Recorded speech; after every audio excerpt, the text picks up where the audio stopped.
1962 ভারত আর আজকের ভারত এক না। এই যে নেপালের ঘটনাটা ঘটলো,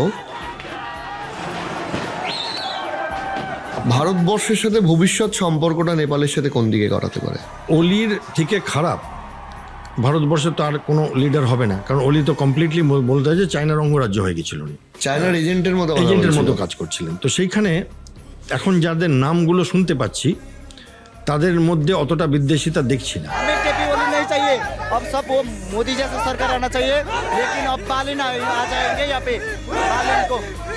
ভারতের অলি চলে গেছে, ভারতের আপদ গেছে বলতে পারেন। এবার এখান থেকে সম্পর্ক শুরু হবে, কারণ নেপালের কাছে কোনো চয়েস নেই, পেট্রোল কোত্থেকে আসবে। ভৌগোলিক কিছু বাধ্যবাধকতা থাকে মানুষের, সেটা মেনে চলতেই হবে নেপালের যে গভর্নমেন্ট আসুক। আর এটাও মেনে চলতে হবে যে 1962 ভারত আর আজকের ভারত এক না। আজকে ভারত ব্রহ্মোস মারে তো লাইন দিয়ে 10টা দেশ দাঁড়িয়ে যায় যে আমাদের ব্রহ্মোসটা কবে অর্ডার দিচ্ছ, আমরাও চাই এই জিনিসটা। ফলে এটা তো অসম্ভব আর কি, এই ইকোনমিক পাওয়ার, এই মিলিটারি পাওয়ারকে, এই স্পেস পাওয়ারকে, এই মানে মানব শক্তির পাওয়ারকে অগ্রাহ্য করে নেপাল যদি এখন চায়নার সাথে বন্ধুত্ব করতে চায়, তাহলে তারা নিজেদের মুখ পোড়াবে।